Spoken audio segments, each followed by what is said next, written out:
So without further ado, I will turn this over to Jeff Walzak. If you have any questions or comments, please put them in the Q&A or the chat. And thank you for being here. Jeff? Hey, Mr. King, as truck biz is not endorsed, sponsored, approved, or otherwise affiliated with FedEx Corporation.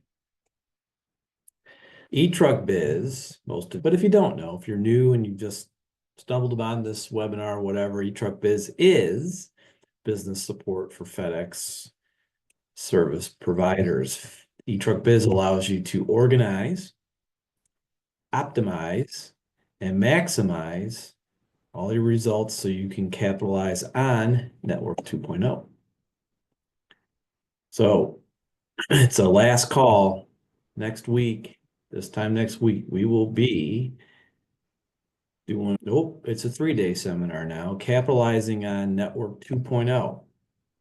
Day 1, we're going to talk about the economics of Network 2.0. And day 2, we're going to talk about revolutionizing your culture and mastering your operational methods for the road ahead. All about 2.0. March 19th and 20th, AC downtown. And of course, there's the bonus 3rd-day seminar that was added by popular demand for new owners, March 18th. So if you're thinking about getting into the business, gonna stand up, you're gonna stand up, or you've just recently stood up and you're in the business, probably be worth it to come see us March 18th. Talk a whole bunch about what's going on here, 2.0 and all kinds of other things. If you want to register, you can go to training.etruckbiz.com. Get rolling. So as we do every week, let's take a look at the volume trends. Start on the pickup side. It's pretty steady. Last week we had a little bit of a spike, probably because it was the end of the month. But anyway, pretty steady last week. That's good. Steady sometimes is good. And then over on the delivery side, just a little bit of it backing up a little bit. Again, probably from the end of the month to the first of the month. It's okay. Then productivity. Look at that. Routes dispatched down. That's good. And a little bit of a move up in stops per dispatch. Good job. There we go. Back over that century mark. Good job. Yes, that's a good job. All right. It was a slow news week, sort of, in the FedEx world. But we do have some very brief insights in the Network 2.0. So a little 2.0 data from the E2B clients, contracted service providers in the program. If you believe it or not, Network 2.0 in some places is more than 6 months going. So we looked at some folks that 6 months ago and before, how are they faring? So what we're finding is 36% of the folks, at least of the small sample of our clients, are always hitting 98.5% time definite service or better. It's good. How many are usually hitting 98.5 service? 24%. So that's pretty good.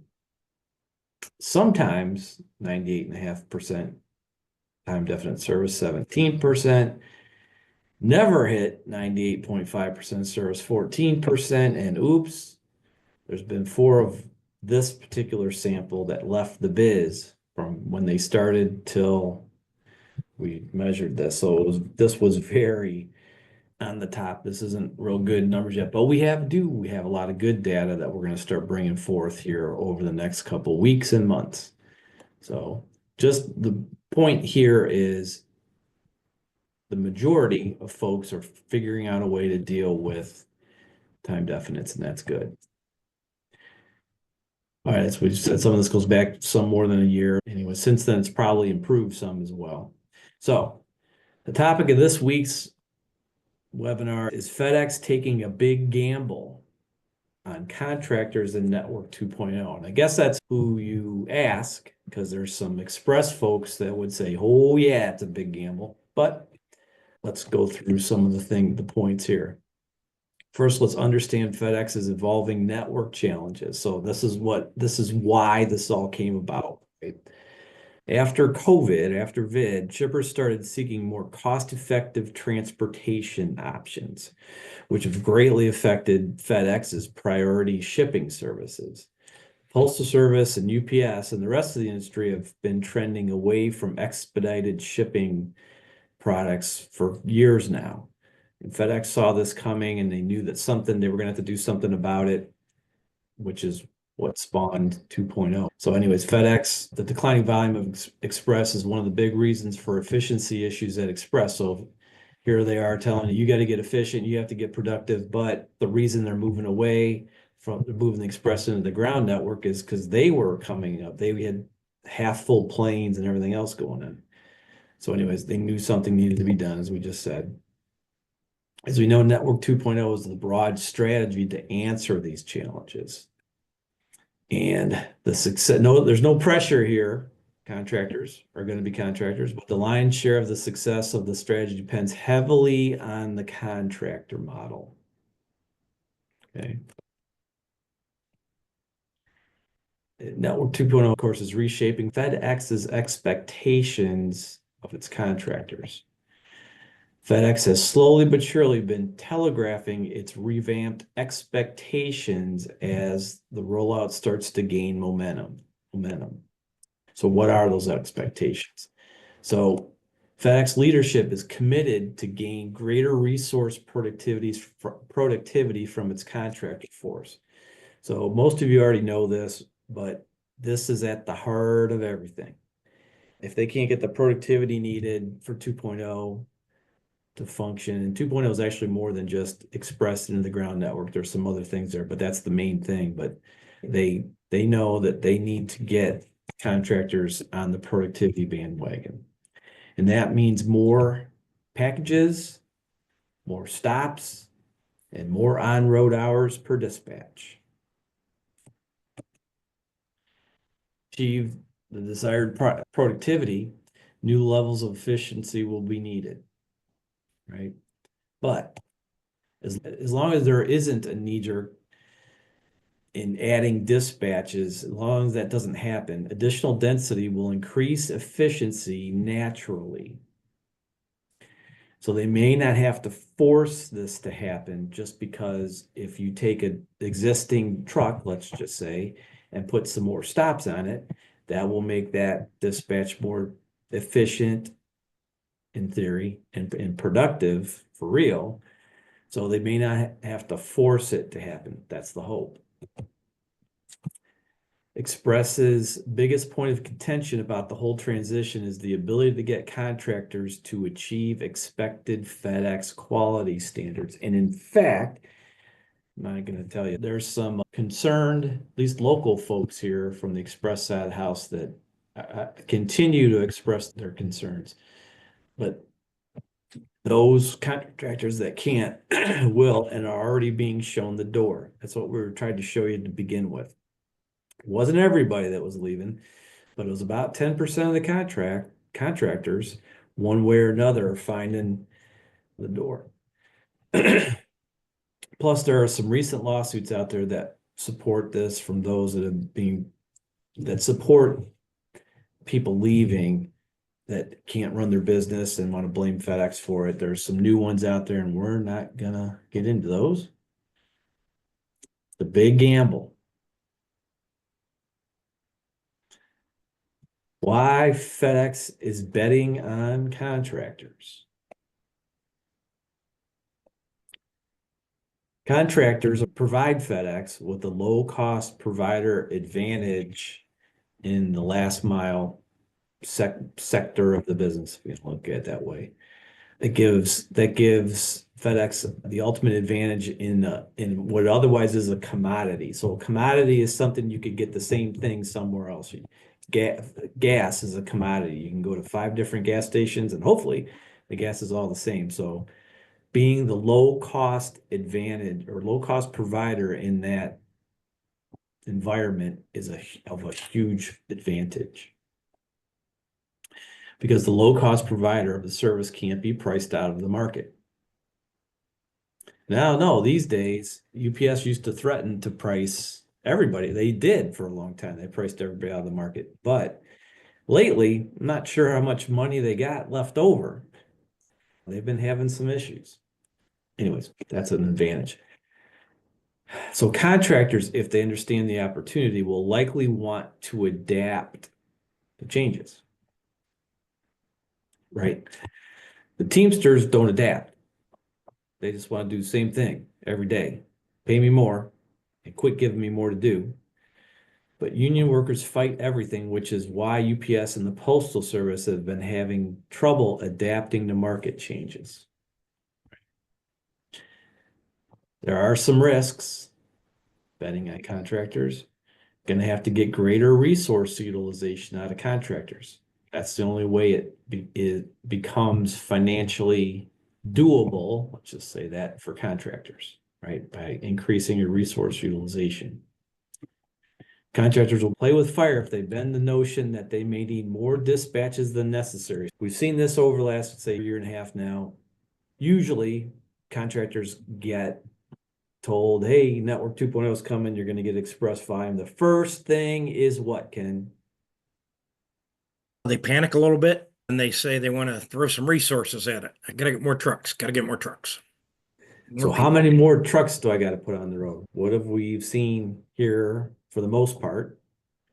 Capacity already exists within the network and within your fleet. It does.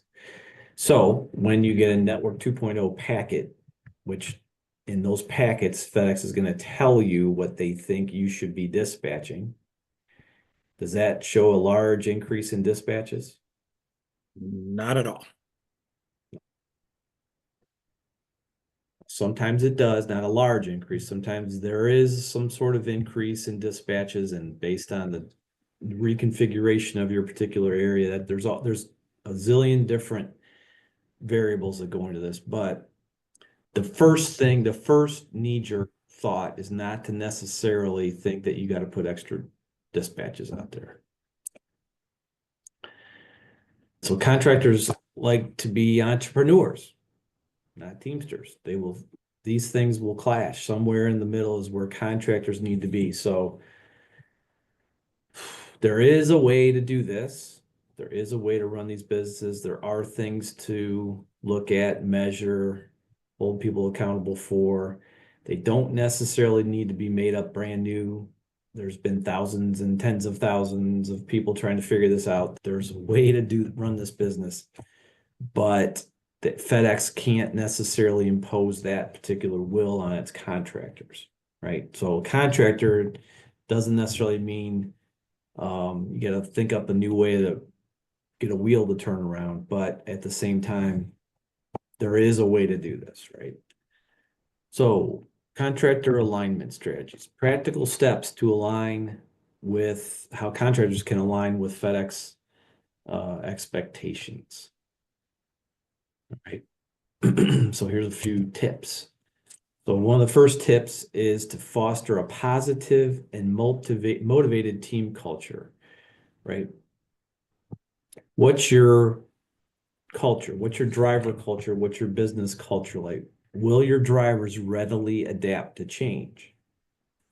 Just ask yourself that right now, because that's what's coming if it hasn't already hit you, right? Those that are on here that have gotten into 2.0 know that things changed for their drivers. Right? Some of them dealt with it fine, some of them not so good, not so much. So leverage route engineering and training and tools to improve efficiency.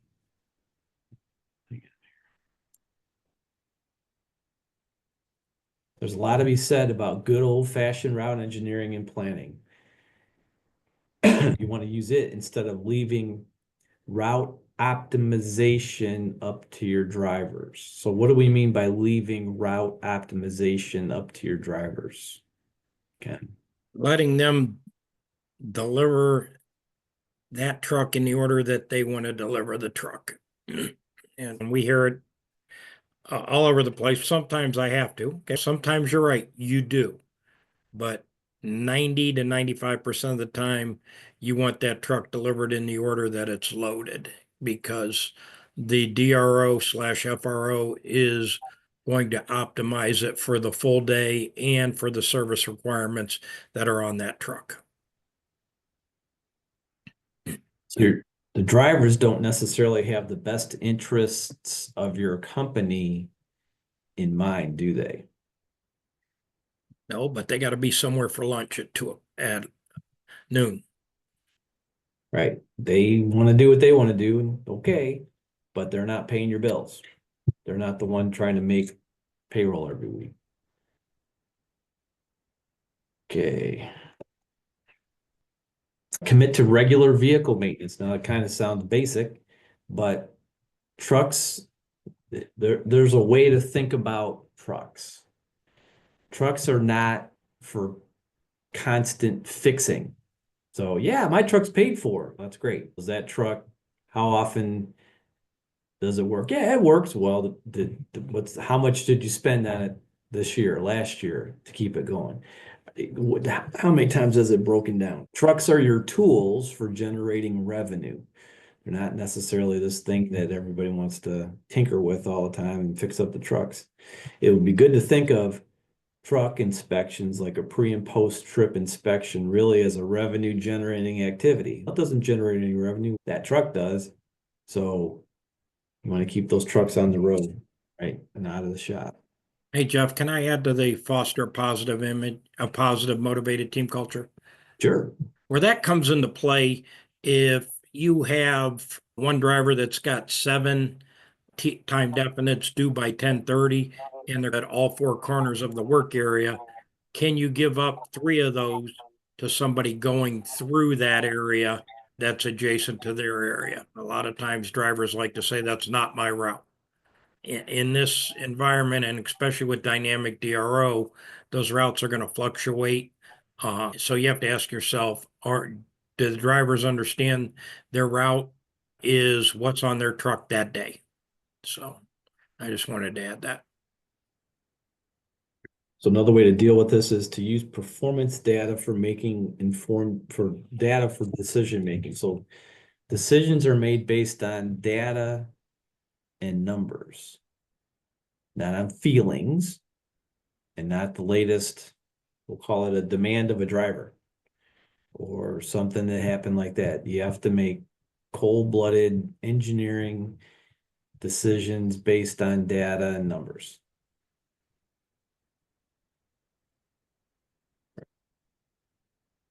Best in BC training for productivity and accuracy. I don't know why it says that, but one of the best investments you could make is any kind of BC training or coaching program.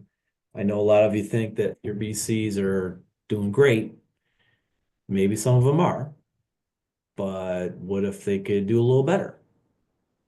What if you could cut back a dispatch on certain days? What if, just think about that. You want to sit back and evaluate that, BC. Yes, sir. Do they know where to look if packages are at risk of failing?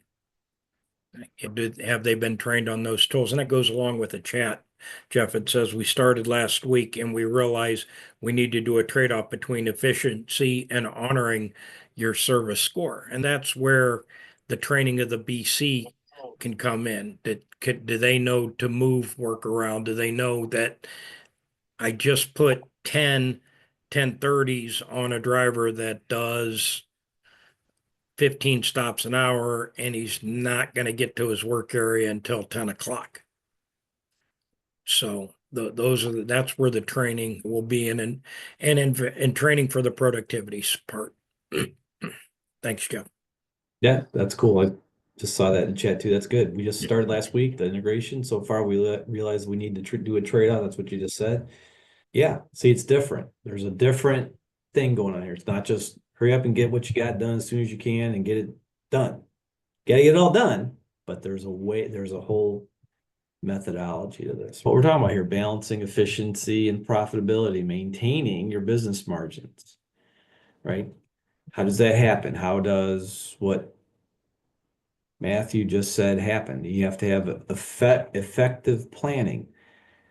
Plan your dispatches carefully to optimize resource utilization? Do you have a real dispatch plan, or you just use the one that you think is okay for a Tuesday, and on Thursday that's okay? And that's why they make math. You have to, like we said, be a cold-blooded engineer. Did something called dispatch yield. So this is going to be a new thing. Know your dispatch yield before a dispatch is made. This is the single biggest mistake contractors make across the country. We make dispatches based on thinking about getting done, which, okay, that's right. You got to have service, but you have to generate more revenue than that dispatch cost you. And it can't just be a little bit. You have to, that's what budgeting and everything else is about. You have to be able to not only achieve service and different types of service, but make sure that you're watching your dispatch yields. So you can do that by using the eTruckBiz expense app. This is how you can keep track of your cash flow in real time using the ETB expense application. It's amazing what happens when you watch your money flow in real time. No question about it. Changes everything. And then, of course, we just said this, budget development. Operate off a standard budget and an expense plan.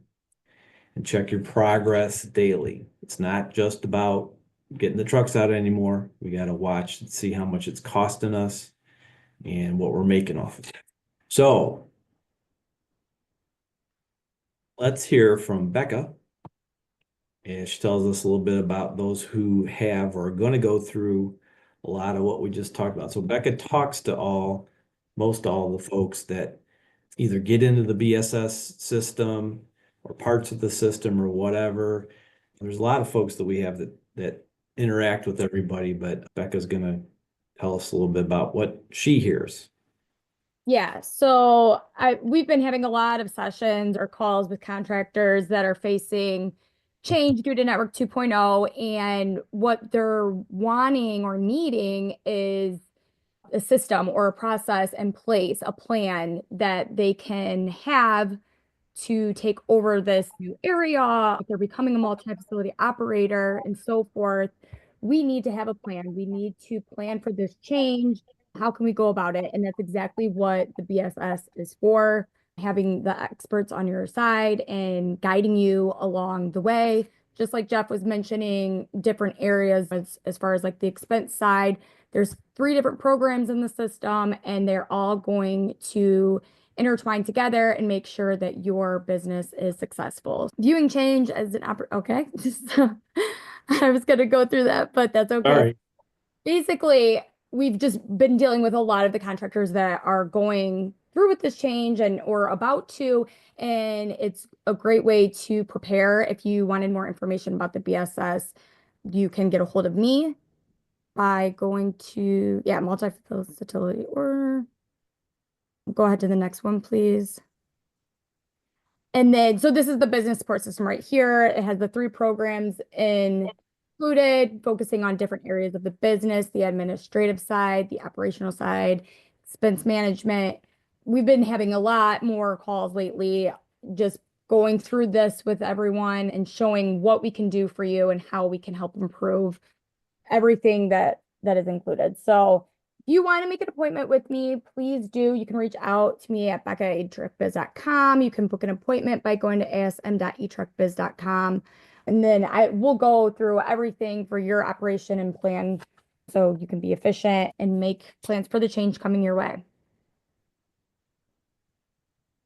What we've seen a lot of lately, Becca's, I think, either said or was going to say, is a lot of folks, a lot of you, either that have been offered multiple facility operations or already have them, looking for that piece of the puzzle that can connect those things together, right? So what can you do in your business to facilitate or connect all the different multi-facility or remote operations together? And that's exactly what the BSS or the business support system is for. Those things that Becca mentioned there, they're very important to run those types of operations. Ken, are there any questions or anything? Yeah, we got one in the Q&A here, and we'll go to, it says, how does splitting a contract work? If you were to sell off a percentage of your business in a terminal, what is the re-contracting process? And is there any way to know what the new contract would look like ahead of the sale? You want me to have Miss Carrie Yeah, I answer think, that one? or I think we first have to understand what, I'm not sure I understand what the question is. I think it means basically a spin-off. Oh, okay. Uh, so I know Carrie deals with these more than anybody.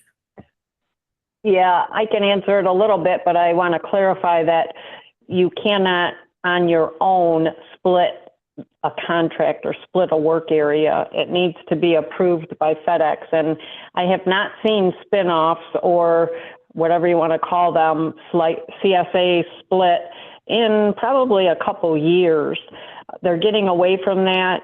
The FedEx is going back to allowing contractors to be a larger presence in their terminals. That's a very gray area right now, and I lean against it as far as anyone that is trying to spin off a section of your company. Yeah, Aren't so a lot of CSAs are getting reconfigured anyway. correct.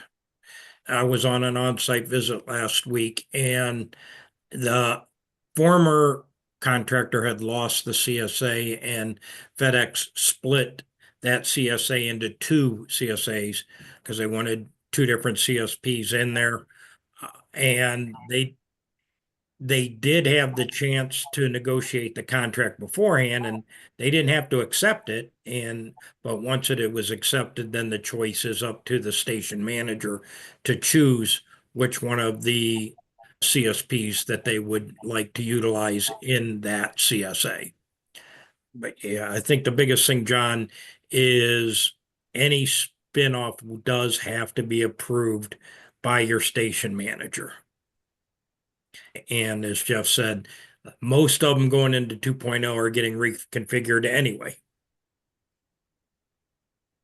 Okay. How can we deal with the increasing IC volume in this efficiency environment? I go back to the methods, and the methods start by having your drivers deliver the truck in the order it's loaded. And as I say at the gas station, when it wasn't self-serve, fill it up. So I know that's a cold, hard facts to do, but you got to put the packages on the trucks. The most inefficient businesses run cleanup routes, which is a word that makes me want to throw up. We hear trucks are full when they're 67% full. And you might not be able to fill that whole aisle, but maybe the first 10 stops are the big stops that come out of the back of the truck. Is that the most efficient thing for that particular driver? Probably not, but is it worth the not having to put an extra truck on there? As Jeff said earlier, am I dispatching a truck that's going to cost me more money to pay the driver than it is for the revenue that truck's going to even generate?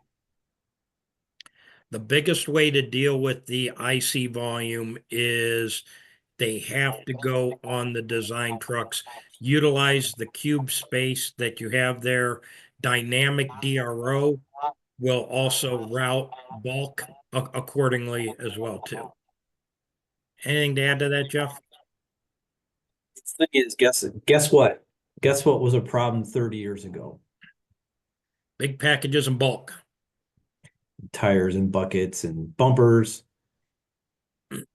everything else. Guess what's still a problem today?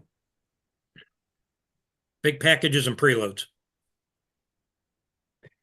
You're going to have to run your business with that thorn in it. It's just what it is, guys. Are they increasing? I don't know. Are they decreasing? I don't know. Are they a pain in the butt? Yep. It's going to have to, it's part of the business, just what it is. Yeah, the good thing is the routes have gotten tighter and tighter.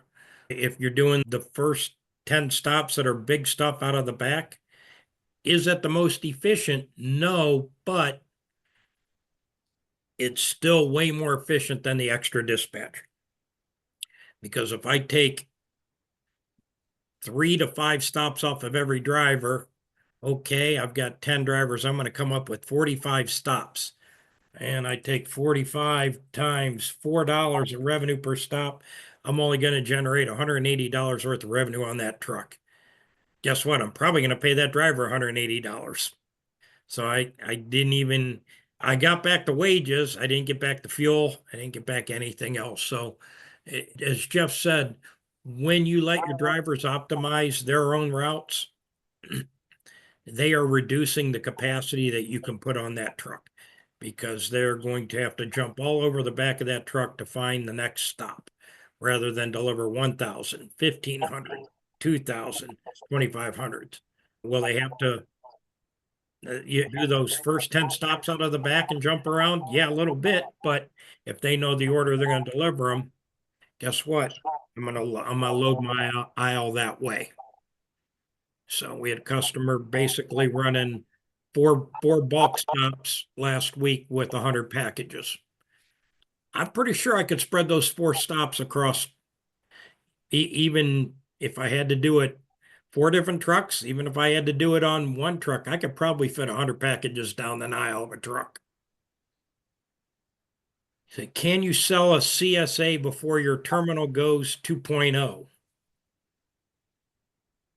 That's a good question. In fact, I have some hands-on knowledge about this, and in this case, the terminal told them they could not transfer the contract until 2.0 was in place because it is such a short time period. And I'm talking a few months. It is up to the terminal again. Of course, you can try to sell it, but I would get the blessing of the terminal as far as trying to transfer before 2.0. And what I would tend to say is if it's close to being a 2.0 contract, I would think they're going to say no. But that doesn't mean you can't sell it. You just can't transfer it till after the contract is in place. And that CSA could be of more value after Network 2.0 as well. So, because you're going to have certainly more density, and they're going to basically tell you what that optimized CSA should produce on stops per dispatch. And so if you know what your optimized stops per dispatch is and what your revenue per stop is, lo and behold, you know what your revenue per dispatch should be. And that's a lot easier to sell, in my opinion. Jeff, anything else to add? You got something else in the chat zone there. Oh, okay. Okay, yeah, here we go. If FRO would deliver the 1030s before the 1230s, that would be great. I know how to use this system. It isn't magic touch. It's how it does things. The sequence numbers does not make it logical. Did you find any way to do the time commits in DRO? That's really supposed to be done through the dynamic routing. If it's not, I would make sure I would take those examples to the station management in the morning so they could specify that. If you're close to a noon before your 1030s, I can understand it, but at the same time, if you're getting out, say, at 9:15, I really don't understand. And the driver's got, say, just 7 1030s, then it might throw some of those in there, but take a look at that. Make sure that your planned dispatch time is correct in DRO, because that is a big factor.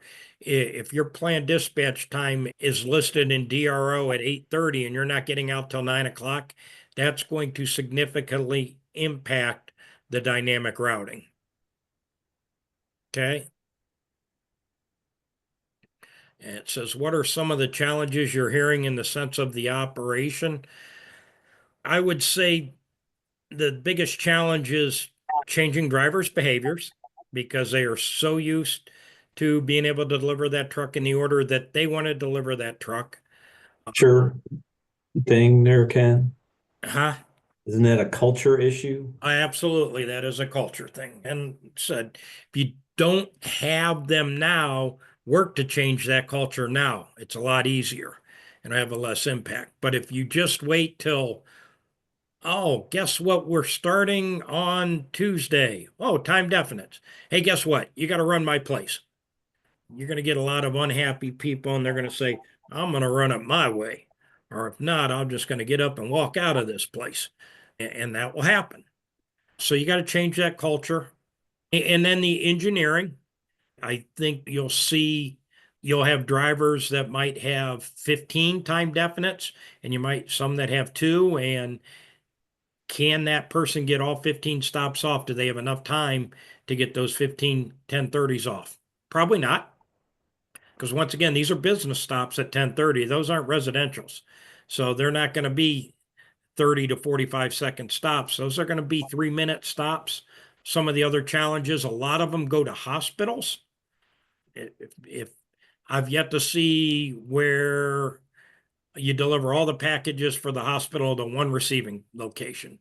So what you want to do is you probably want to hold that 10:30 for the hospital to your last 10:30. And then once you've scanned one for that stop, that gives you the time to make the other ones in there. I think those are some of the biggest challenges that I've heard. Jeff, Becca, anything else that you guys have heard? I think you hit it, Ken. It's a culture issue, kid. If you want to fight it, you being the AO, BC, then guess who else is going to fight it?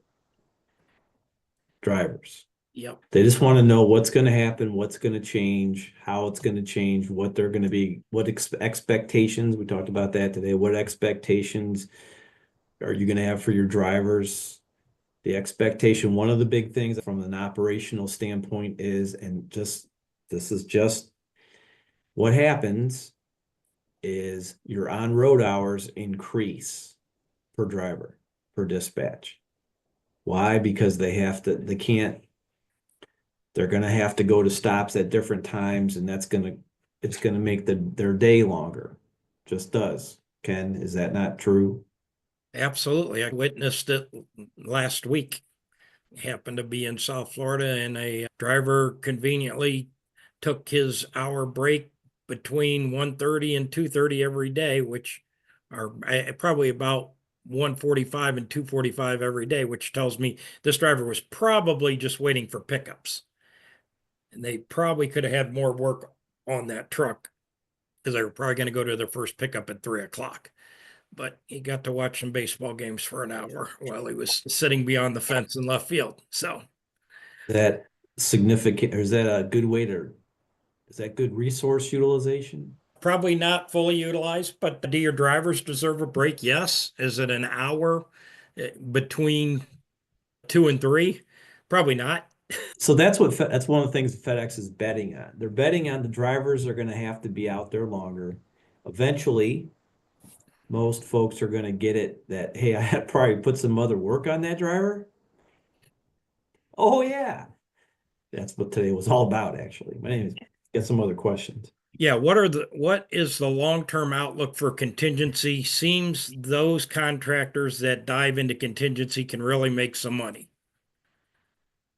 Yeah, they can definitely make some money. So I would say the long-term plan is to get rid of contingency, and hopefully you have contractors that will be willing to take those open CSAs that are under contingency. They are very profitable for contractors and very unprofitable for FedEx.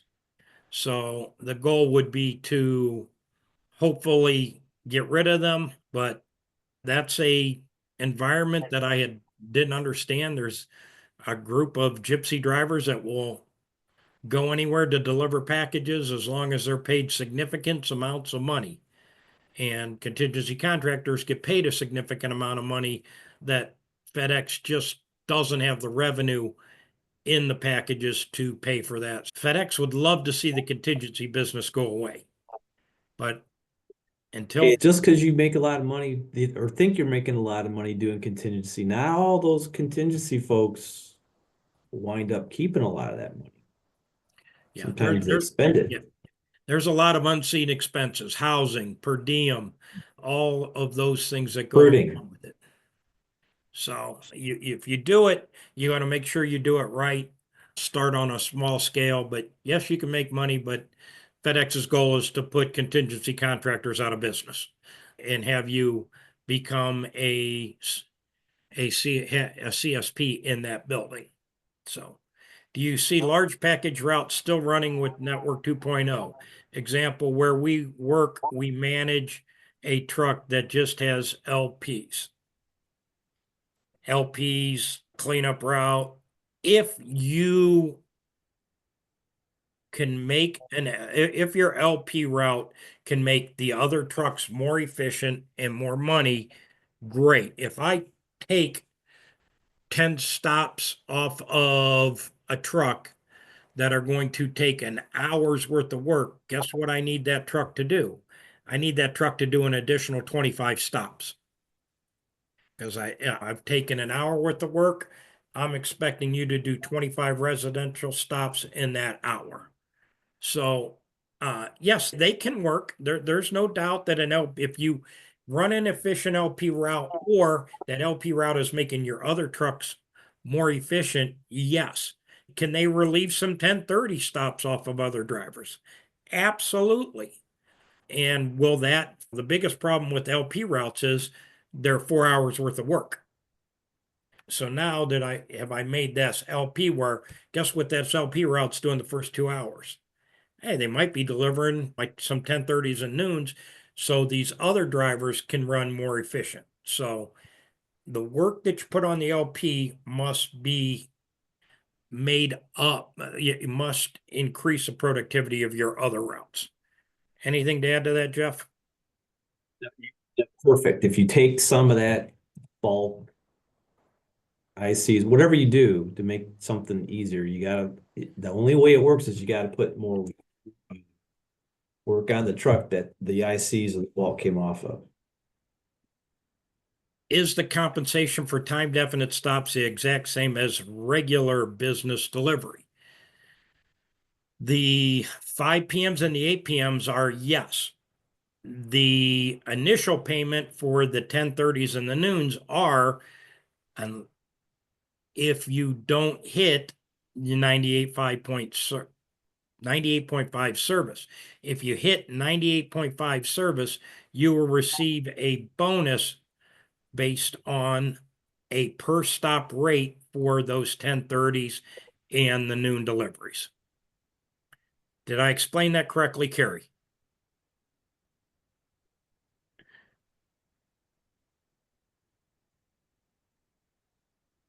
Jeff, did I explain that correctly? What she was gonna say is there's the time definite stop charge, right? So if you do a 1030, that's in addition to long story short, yes, you can get paid more for time definite as long as you hit service goals.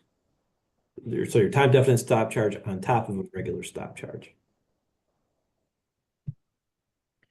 Okay. Are there any rule changes that come to 2.0 from FedEx Express other than time definites and the hour pickup windows? You've got pickup drop boxes and same day on-call pickups. So I think those would be the really only changes if I'm reading that question correct. Can you take anything else out of that, Jeff? I don't understand. Are there any rule changes that come to and from Fed other than time definite? Oh, is there anything other than just the time definite?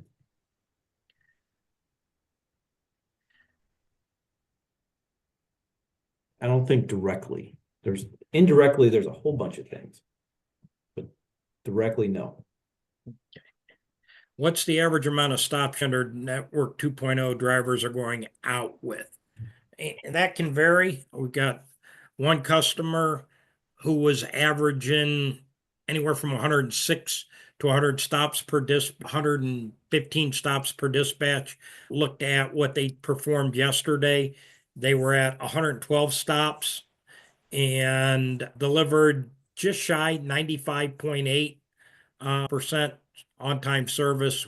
Basically missed 2 out of 48 packages. The total number of stops that you'll see to your operation once you have the 10:30s, the noons, the 5 p.m.s, and the 8 should be about a 20% increase, if not a little bit higher. A lot of times they're moving the 5 p.m.s and the 8 p.m.s over beforehand. What we see on the noons, the 10:30s and the noons, it's anywhere from 6% to 12% of your total stop volume. At least that's what we're seeing in these Network 2.0 packages. So I hope that answered that question. Okay. Some very good questions today. And there's going to be lots of questions building up to it. I had somebody from the outside say, hey, when's all this Network 2.0 stuff going to end? I said, maybe 3 years. And who's deciding who gets what? It can change daily. And I think it's decided in Memphis and Pittsburgh. Who's going when, but it's going to be extremely aggressive. Because there's a $4 billion to be saved. So they will be very aggressive. What about distance from the terminal? Are 1030s exempt or not even on them? That normally, if you're so far from the terminal, that would be a noon delivery, not a 10:30. However, we have a customer that has 87 miles to their first stop. And that's something that's taken into effect. So it just depends how Express is servicing it now. If Express is offering 10:30 into an area, guess what? They're not going to concede and say, we're just going to do noon there. The service maps will change. Some people won't have any 10:30s. Columbia, South Carolina, for some reason, Express is doing the 8:30s, the 10:30s, and the dangerous goods. Why? I don't know. But normally the distance will come into play. Like I said, other than we've got one customer, it's 87 miles to their first stop. And believe me, that's a challenge. How do we find out if the area has 10:30s or noons? I would talk to your station manager, and if you receive the Network 2.0 packet, it is in there. Yeah, you will find out. Yeah. Also, if your driver sees any express drivers en route, I'm sure they talk a little bit, that they might be able to ask them as well. But I would confer with your station management. And then somebody answered, CPC does know if those particular zip codes will have the 10:30s and the noons. Man, some great questions today. Greatly appreciate it. We're definitely excited to see a lot of people next week in Huntsville. If you haven't registered, encourage you to do as the questions keep coming in. All right. Okay. I guess somebody also answered, you can see that the filters in FRO to identify the express 10:30s and noons as well. All righty. What percentage of express goes to existing stops and how does that affect the pay? If it goes to an existing ground stop, you will get, and you deliver 98.5, you will get the bonus paid for that stop. It's going to vary by route.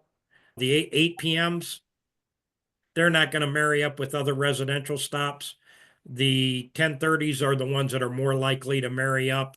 Your piece per stop normally increases in these contracts, but not a ton. You might go from, say, 1.8 to 1.9 pieces per stop.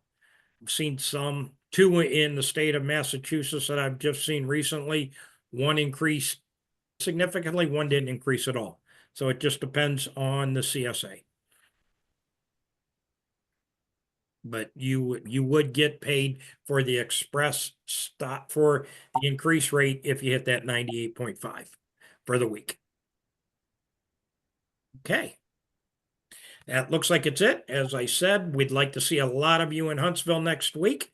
If we don't talk to you before that, please have a safe and profitable week. Thank you very much.